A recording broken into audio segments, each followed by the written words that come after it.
10 years ago today, a Boeing 777 carrying 239 people from Malaysia to China.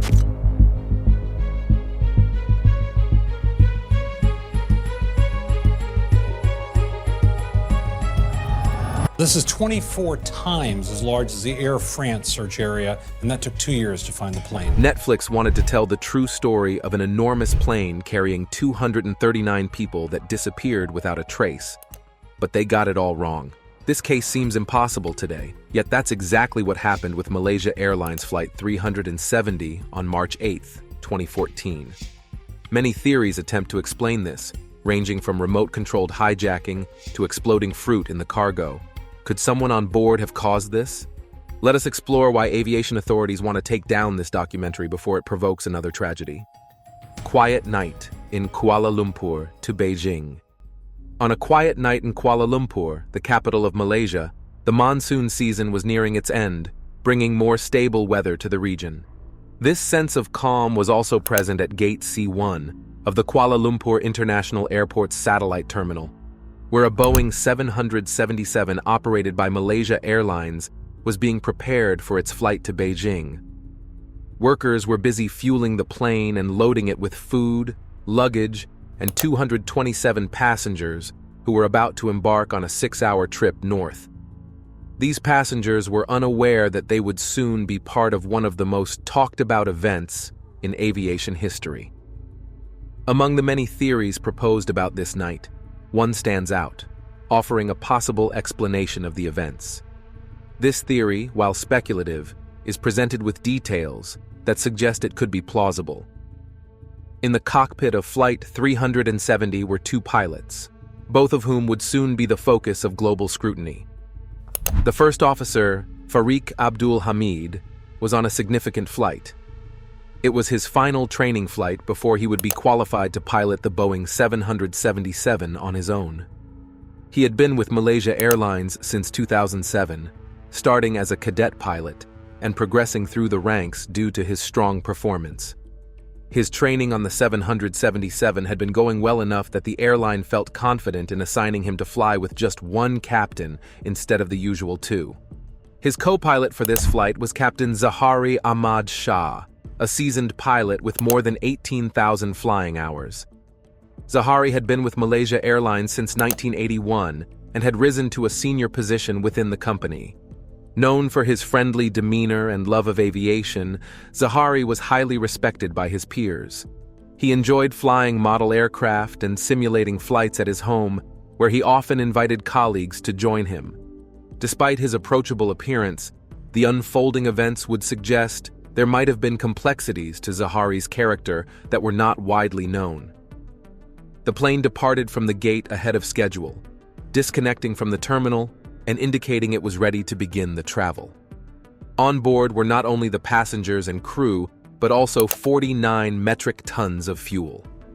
This amount of fuel, which included an extra 30 minutes worth than typically needed for the flight to Beijing, was standard for Malaysia Airlines at that time, although it would later be scrutinized.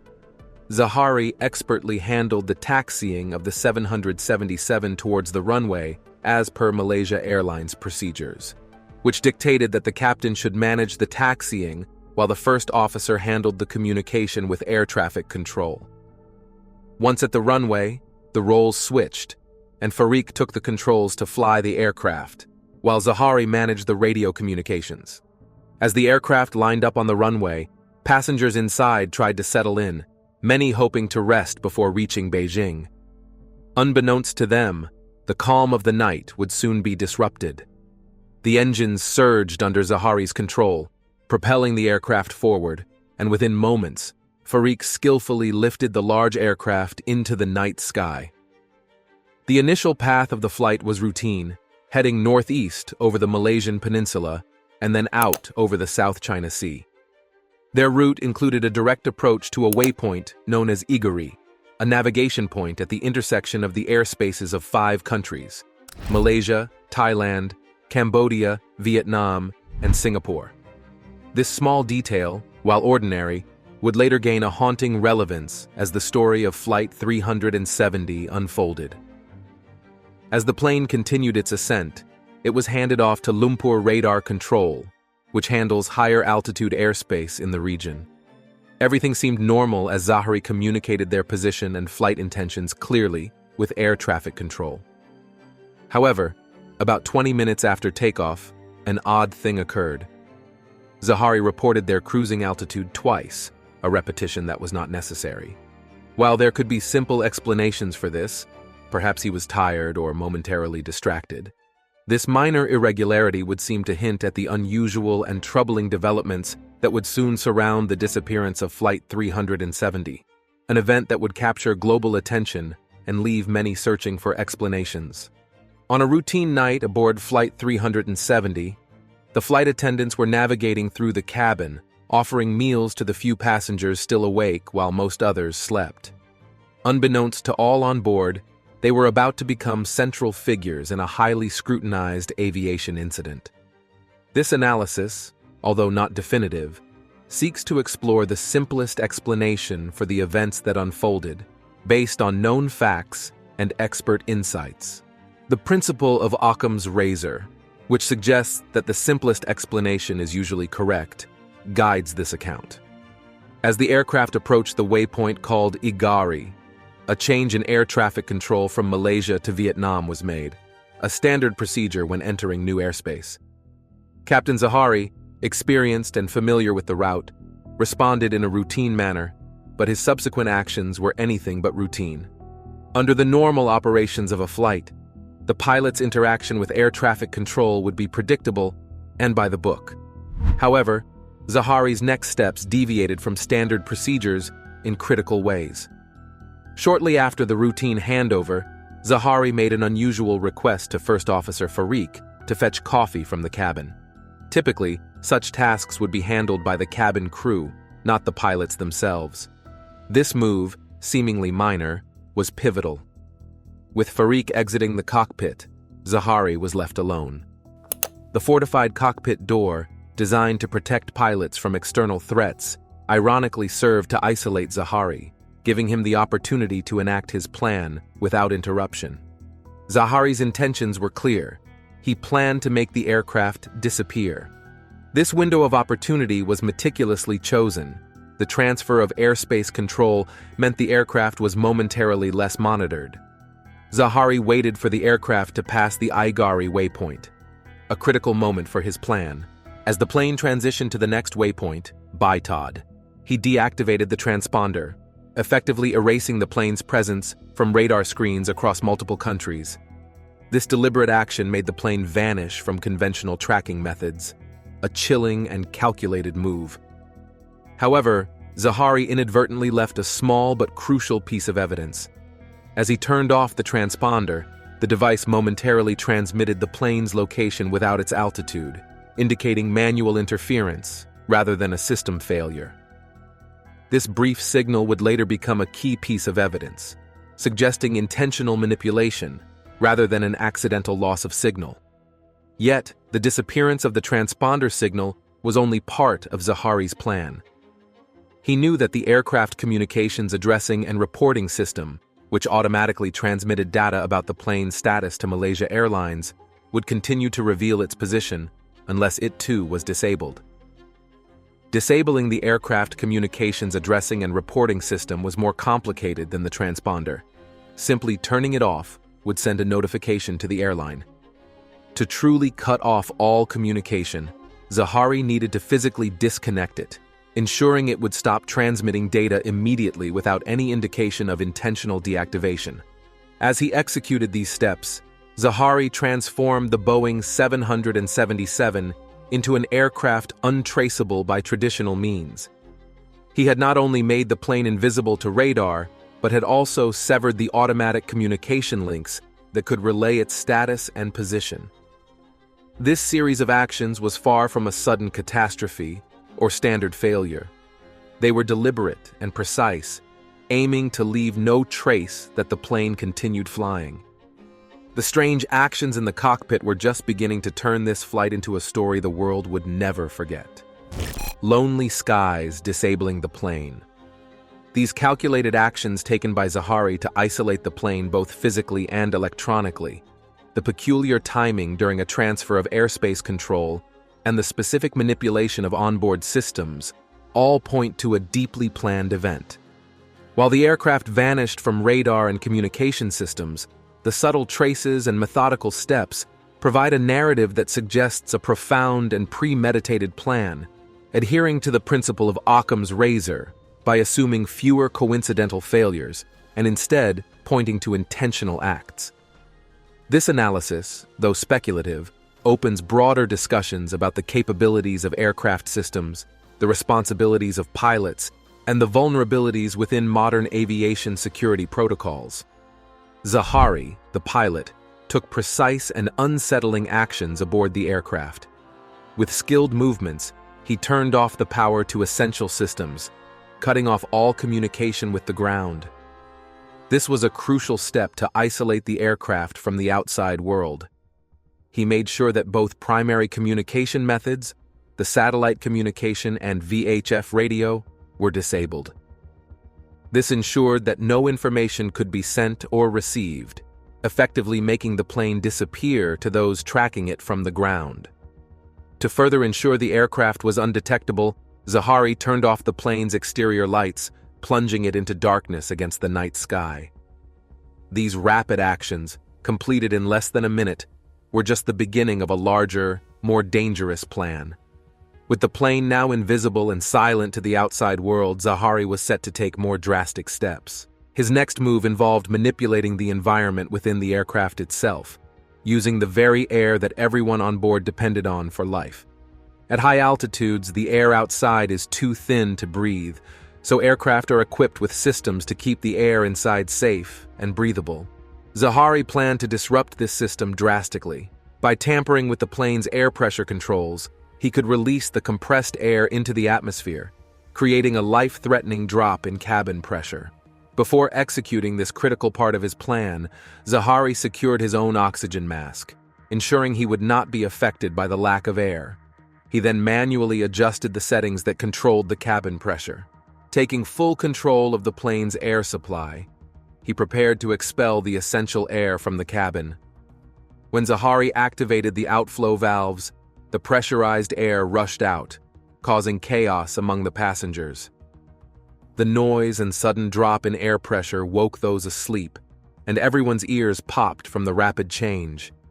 It became much colder inside, as the warm, pressurized air was replaced by the freezing high-altitude atmosphere.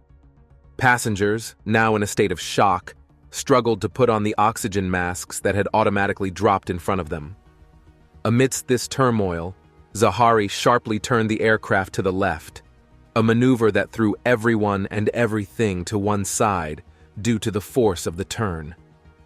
This was not just a random action, but a calculated move to stay clear of nearby Thai airspace, which was closely monitored by military radar.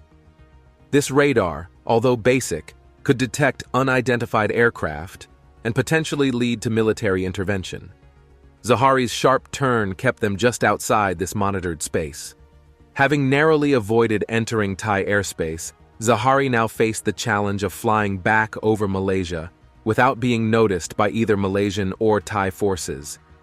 He had to manage not just the aircraft's path, but also the situation inside the cabin, where passengers, despite being in a controlled panic, were reassured by the cabin crew that the situation was being managed. On the other hand, the first officer, Farik, knew something was seriously wrong. Standard procedures following a decompression event would normally involve an immediate descent to a safer, lower altitude, not turning the aircraft around. He prepared to confront the situation, aware that whatever was occurring was out of the ordinary. Inside the cockpit, secured by locked doors that separated him from the rest of the aircraft, Zahari was alone with his thoughts, steering the plane into the next stages of his dire plan. Amid a critical situation high above the Earth, the aircraft was alarmingly high and dangerously stable when it should have been descending to a safer altitude where the air was breathable. The passengers and crew were equipped with emergency oxygen masks that provided only 20 minutes of oxygen, a starkly insufficient amount given the circumstances.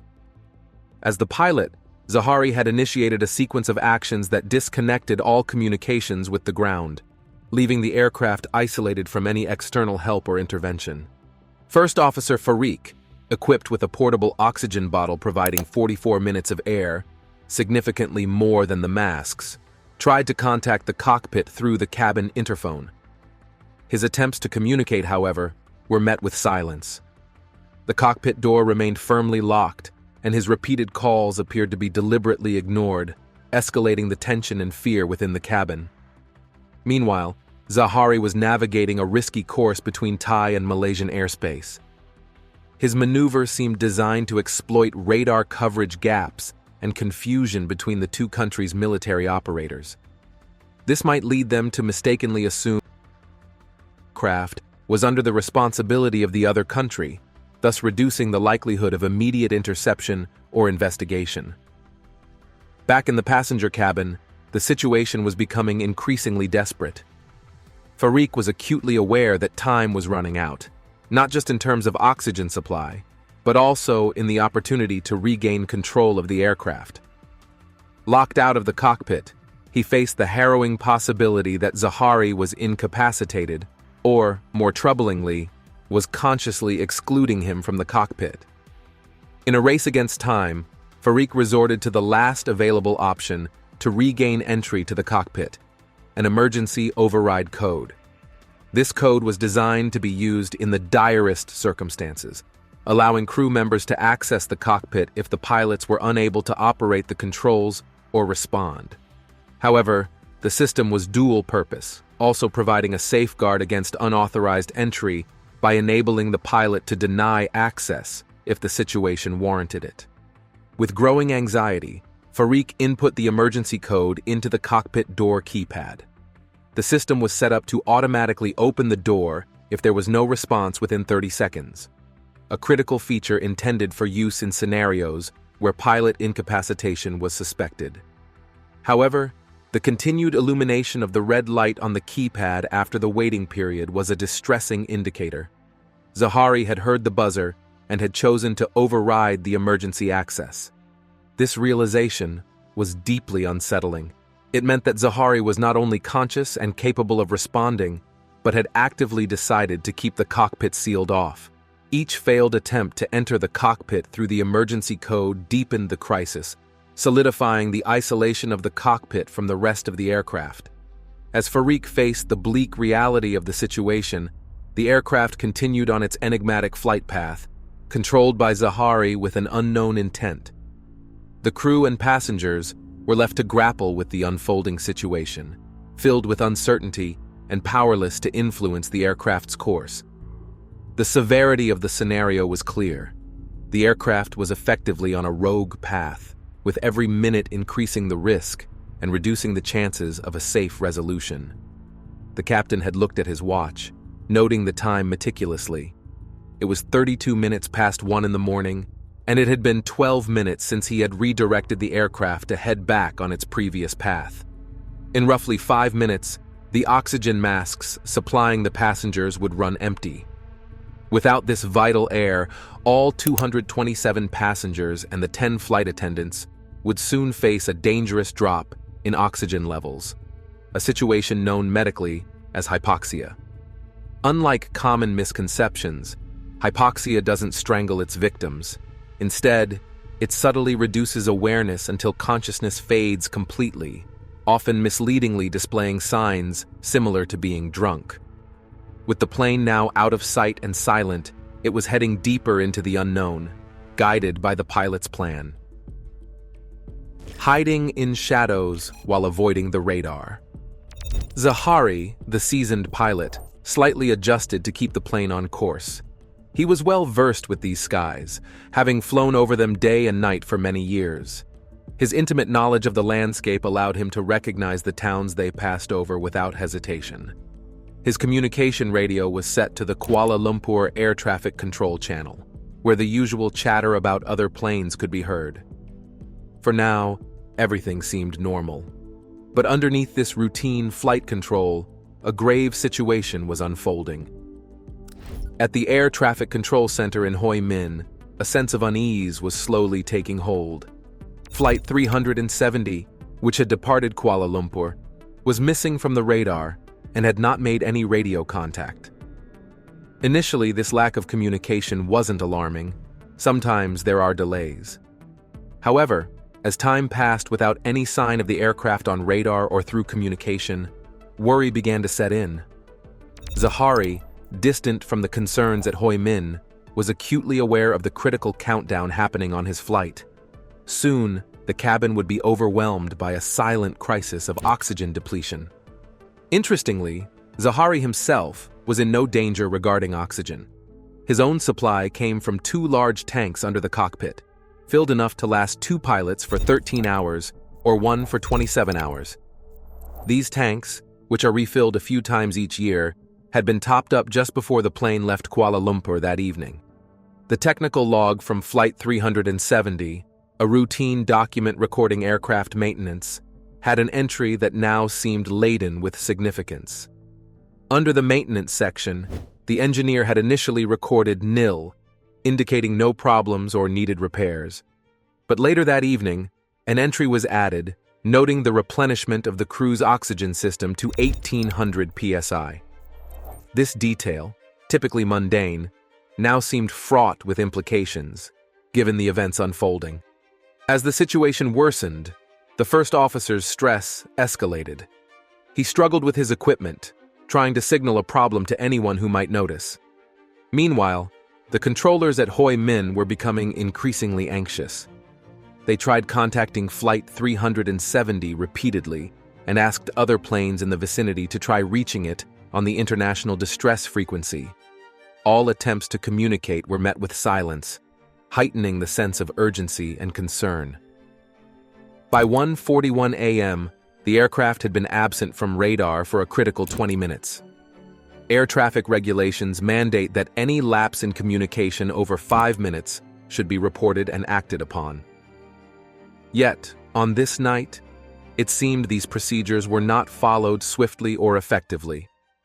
Zahari, watching from his cockpit, was aware that the Malaysian military had detected his plane on radar.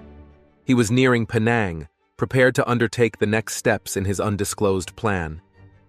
As he proceeded, the soft sounds of the passengers ceased, marking the grim transformation of Flight 370 into a silent bearer of a tragic fate, its passengers unknowingly succumbing to oxygen deprivation and its irreversible consequences. First Officer Fee was caught in a desperate situation. His earlier efforts to enter the cockpit had all failed. Faced with no other options, he recalled the satellite phone located at a cabin crew station. He knew that communication would be challenging at such high altitudes, but it was his last hope to contact the airline for help. As he moved through the cabin, Fee felt the effects of the thinning air. Even though his mask supplied pure oxygen, it wasn't enough to prevent the lightheadedness that began to cloud his judgment. The situation was critical, as he had only about 20 minutes of oxygen left.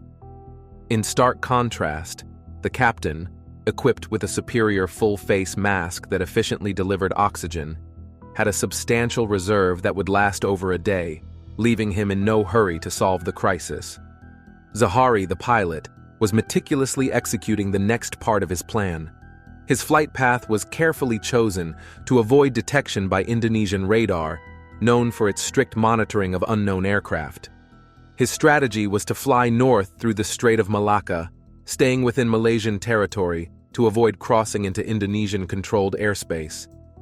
As he adjusted the plane's direction, the familiar sight of Penang Island appeared on his right. This island, where he had spent many years, was now just a small part of a larger, unsettling scenario unfolding at thousands of feet above ground.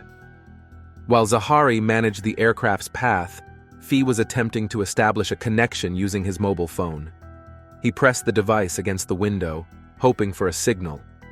What he did not realize was that the satellite communication system, crucial for making contact via the satellite phone, had been disabled by Zahari. Fee briefly saw a signal bar on his phone, a glimmer of hope that quickly disappeared, reinforcing his isolation and helplessness. Drained and struggling with the onset of hypoxia, he made his way back to the cockpit door, determined yet faltering. Zahari's maneuver around Penang was tactical, not emotional. While some might speculate that he was taking a final look at his hometown, such sentiments seemed out of place under the circumstances. The maneuver was more about strategic positioning than personal reflection. After navigating the peninsula without being noticed by military jets, Zahari faced the challenge of crossing the Strait of Malacca without attracting attention. This was crucial as he continued his strange and unexplained mission. The situation was escalating back at the radar control in Lumpur. The lack of communication from Flight 370 had finally raised significant concerns. When the supervisor contacted Malaysia Airlines, the airline's tracking system incorrectly showed the plane over Cambodia, relying on outdated data that projected the flight's expected path rather than its actual location. In reality, Flight 370 was far from where it was supposed to be, quietly moving through the Malacca Strait. The confusion deepened when Malaysia Airlines tried to reach the cockpit with a message to establish contact with air traffic control.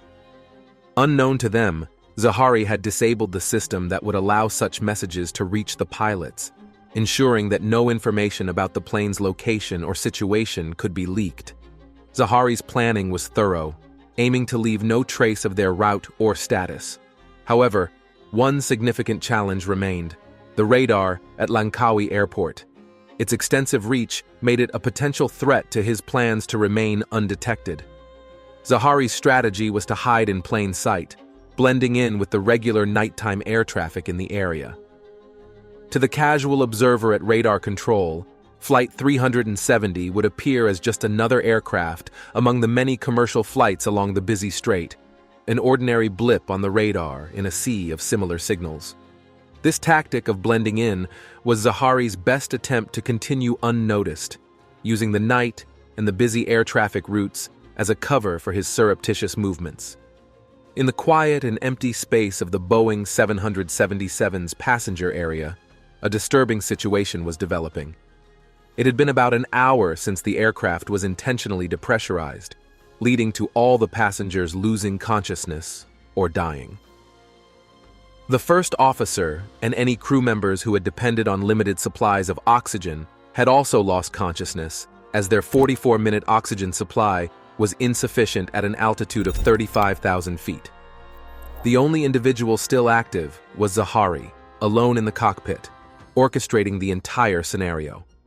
However, the crisis he engineered was starting to create unexpected problems that threatened his control, particularly issues not related to his own oxygen supply. As the plane flew through the night, it left the safety of radar, starting a scary new part of its path: the missing night flight. When Zahari had earlier shut down the plane's main electrical generators at Langkawi, the aircraft system had redirected the minimal available electric power to only the most crucial functions. Now, an urgent issue emerged. An alert indicated that the temperature in the electronics and equipment bay located under the cockpit was rising too high. The cooling fans, vital for managing the temperature of the computers, were not functioning due to the loss of power to the main generators. Zahari was now facing a critical risk of the onboard computers overheating, which could lead to the loss of his cockpit screens and disrupt his plans. As the plane moved away from the range of Langkawi's radar, Zahari approached what he believed to be his moment of freedom, invisible to any outside observation. He planned to restore the aircraft's full electrical functions only after he was certain they were out of radar range. At the same time, confusion was spreading among the air traffic controllers in Malaysia and Vietnam. The controllers were given conflicting information about the plane's whereabouts, further compounding the uncertainty. There was no clear radar signal of Flight 370. It was as if the aircraft had simply disappeared from view. In the security of the cockpit, Zahari noted through the CCTV system that the first officer was incapacitated, slumped against the cockpit door. With this potential obstacle to his plans out of the way, Zahari felt reassured of no interference as he prepared for the next phase of his plan. Shortly after 2:20 a.m., the flight vanished from the radar screens at Langkawi. By then, the aircraft had become a ghost flight, with over 200 people aboard presumed dead. and remarkably, only a handful of people worldwide were even aware that the plane was missing. Zahari, keeping an ear on communications, noted the absence of any military response. No fighter jets were dispatched. The military radar operators would remain unaware of the unusual flight path until they reviewed recordings the following day. Now, with the aircraft beyond radar detection, Zahari was able to turn all the electrical systems back on. This action brought the plane's systems back online, including the reactivation of the cooling fans in the equipment bay beneath the cockpit. The familiar sound of machinery restarting filled the air as the crucial systems began to function again. Zahari had achieved what seemed like an impossible feat. He had made a Boeing 777 disappear into the night sky, seemingly leaving no trace. As the search would begin in the morning, it would likely focus on the South China Sea, where the aircraft had last been detected on secondary radar. Rescuers would probably assume a sudden catastrophe like a bomb explosion or a massive structural failure had caused the disappearance. In Zahari's assessment, the lack of radar tracking was a significant advantage. His next move was to navigate past Sumatra into the vast southern Indian Ocean.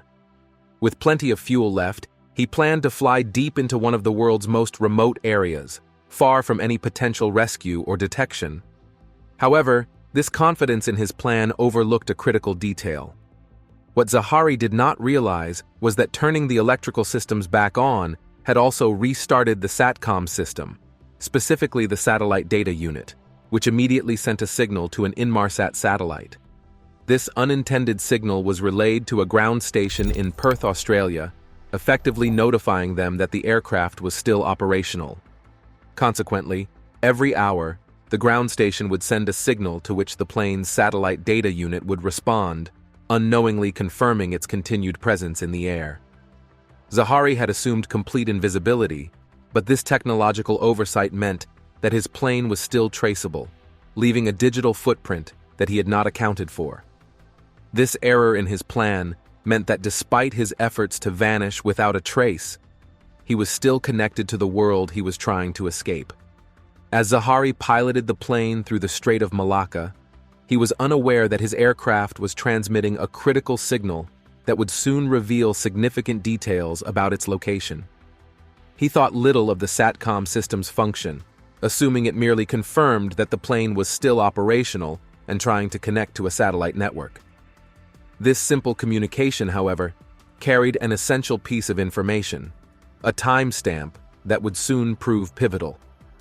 An engineer at Inmarsat, upon examining the signal, noted the timestamp that indicated when it was sent from the plane. The satellite also recorded the exact moment it received this signal. By calculating the time difference between sending and receiving the signal, and knowing that the signal traveled at the speed of light, the engineer could determine the aircraft's distance from the satellite at that moment. This calculation was straightforward, yet critical. It established the aircraft's position along a specific circular path in the ocean, known as an arc.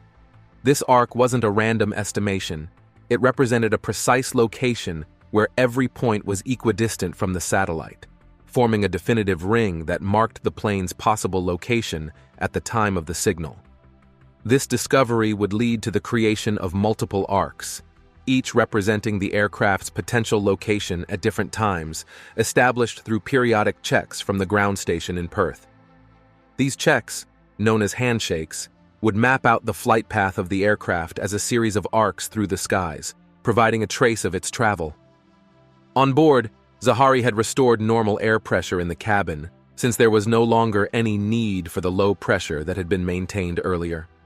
All individuals who could pose a threat to his plan were incapacitated, allowing him to proceed without interference.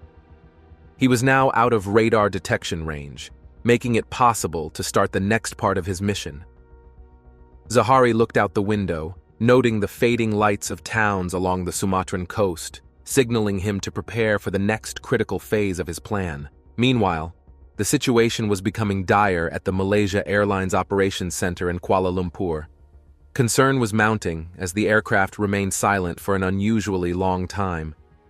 The operations team attempted to send messages to the cockpit using the aircraft communications addressing and reporting system, which should have displayed these messages directly on the cockpit screen.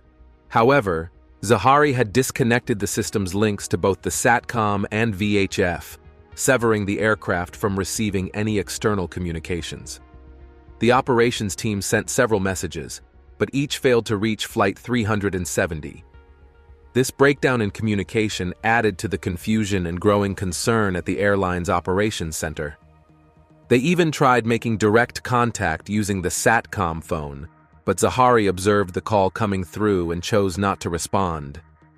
He watched as the call ended, considering whether the operations team could differentiate between an unanswered call and a failed connection. However, at this point, the distinction mattered little. The airline was still searching for the plane over Cambodia, relying on inaccurate data from their flight tracking software, unaware of the aircraft's actual trajectory. Despite multiple attempts to contact the aircraft, each subsequent message sent by the operations center went unanswered. Zahari had effectively anticipated this scenario, ensuring that all communication links to the aircraft communications addressing and reporting system were disabled, leaving the airline's operations in the dark about the aircraft's status and location. The oversight was not just on the part of the airline. The Malaysian military, responsible for monitoring their airspace, also failed to detect the unidentified aircraft as it moved through their territory under the cover of night. Zahari had successfully avoided all detection, positioning himself to execute the final maneuver of his plan. He adjusted the aircraft's heading southward, turning the plane toward the vast openness of the ocean. With each move, the pilot directed the plane further into the unknown, leaving behind only faint signs of where it had been. The final drop crash in the ocean. As he made this turn, Zahari could almost envision the surge of media attention and the numerous theories that would soon emerge to explain the disappearance of Flight 370. He understood that the lack of physical evidence would lead to endless speculation and debate. Some would suggest that a tragic combination of electrical failures, sudden decompression, and pilot incapacitation might have caused the aircraft to vanish. However, these theories would struggle to account for the precise and strategic navigations made at crucial points, specifically designed to evade radar detection. Those who believed in an accidental cause would have to grapple with the remarkably coincidental timing of the disappearance, just as the aircraft transitioned from Malaysian to Vietnamese airspace, a moment too perfectly aligned, as if orchestrated by fate itself to frame the pilots for the strange disappearance. Many believe that hijacking is the main reason for the aircraft's disappearance, suggesting it involved highly sophisticated tactics, but ended without clear results. If hijackers were involved, they demonstrated significant knowledge and planning. Their ability to evade military radar for over an hour showed a deep understanding of both aircraft mechanics and flight paths. They managed to disable critical communication devices like the transponder, SATCOM, and the aircraft communications addressing and reporting system precisely. This level of skill suggests they were not amateurs. Yet, despite such careful planning, these supposed hijackers displayed an odd lack of harmful intent. Strangely, they reactivated the SATCOM after turning it off and avoided any destructive actions or demands from authorities. Even more unusual, no group claimed responsibility for the act, leaving the world in quiet confusion many years later. Other far-fetched theories compare the likelihood of the plane being remotely hijacked or disappearing into a cosmic void. Both ideas stretch credibility equally. Those who doubt that the disappearance was an accident still have to face another unsettling detail. The captain had rehearsed a very similar flight path on his home simulator shortly before the actual flight. On that simulated flight, Zahari piloted the aircraft far into the southern Indian Ocean, which mirrored the suspected final path of the actual flight. On a quiet evening in early February 2014, Zahari had operated his flight simulator to navigate a familiar route over the Strait of Malacca, which many Malaysia Airlines flights commonly use. However, the routine practice took a peculiar turn as he then directed the simulated aircraft southward, far beyond any standard flight path, to one of the most remote parts of the Indian Ocean. He then set the simulator to show the aircraft running out of fuel, a scenario that would end with the plane gliding towards the ocean. This simulated flight ominously prefigured the events that would unfold just over a month later. Zaharie had initially set the simulated flight for February 21st, a date when he was scheduled to fly the actual Flight 370 to Beijing.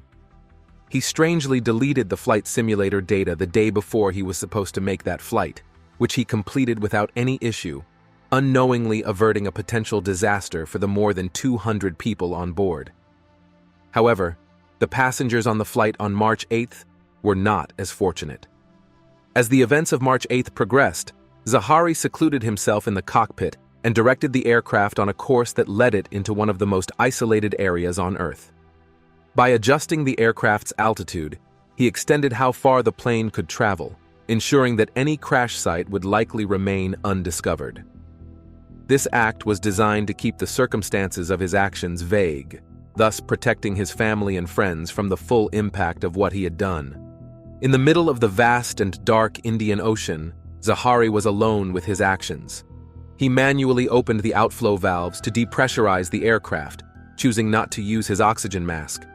Within moments, the thin atmosphere rendered him unconscious, transforming Flight 370 into a ghostly shell drifting silently over the water. As daylight broke, the world was expecting the aircraft to land in Beijing, but instead, it was on an uncharted path over the southern Indian Ocean. The absence of communications initiated an intense search and rescue operation, focusing on entirely incorrect locations. As families anxiously awaited any news, the airline eventually declared Flight 370 missing, confirming fears but sharing none of the bewildering truth. Shortly after 8 o'clock that morning, the right-hand engine of the Boeing 777 ran out of fuel. This caused the left engine to increase its power to the maximum in an effort to balance the plane. However, this sudden shift led the plane into a gradual turn to the right. Soon after, the left engine also failed, and the plane was left without power. Both the autopilot and autothrottle turned off, and all the cockpit instruments went dark. The aircraft was now completely at the mercy of its own motion through the air, slowly losing speed and beginning to descend. It was a critical moment, signaling the start of a catastrophic sequence of events. In an emergency like this, the Boeing 777 is designed with a backup feature, the Auxiliary Power Unit, APU, located in the tail of the aircraft. This small turbine engine doesn't help the plane fly, but provides vital electrical and hydraulic power if both main engines fail.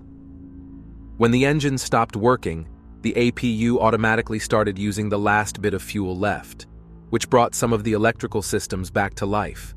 Among these was the satellite data unit, which began to function again and sent out a crucial signal to a satellite positioned over the Indian Ocean. This signal was crucial because it was an automatic signal from the aircraft, different from the usual ones that are initiated from the ground. It formed what is now referred to as the seventh arc, a key piece of information indicating the plane's position when it finally ran out of fuel. Without the APU's automatic action, this critical information would have been lost, leaving no clue about the aircraft's whereabouts at that crucial moment. When power was restored, several aircraft systems sequentially reconnected to the satellite network, sending out signals. These signals, when later analyzed by engineers, showed an unusual lower frequency compared to earlier communications. This led investigators to conclude that the aircraft was moving downward at a significant angle, affecting the frequency of the radio waves reaching the satellite. This was a clear sign that the plane was not just descending, but was likely in a rapid and uncontrollable drop. Data analysis showed that at 19 minutes and 29 seconds past 8 a.m., the plane was descending at about 4,000 feet per minute, which was unusually high but still within a normal range. However, just 8 seconds later, data showed that the descent rate had dramatically increased to about 15,000 feet per minute. This kind of descent is far from normal and suggested that the aircraft was in a severe dive, possibly turning onto its side as it plummeted towards the ocean. At 21 minutes and 7 seconds past 8 o'clock, another signal was expected, but it never came. It is believed that by this time, the aircraft had already crashed into the ocean, breaking apart on impact.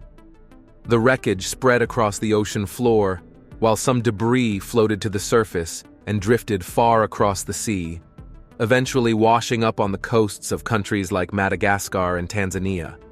These fragments from the plane provide tangible evidence that the aircraft met its end in the southern Indian Ocean, confirming it traveled southwards after passing Sumatra rather than heading north as some had speculated. Over time, more than 30 pieces of debris have been found, including parts of the wings and items from inside the plane. Many were collected by Blaine Gibson, who dedicated himself to piecing together parts of this tragic puzzle. Could someone on Malaysia Airlines Flight 370 have known more than we think? Or is there a bigger cover-up? Tell us what you think and remember to like and subscribe for more.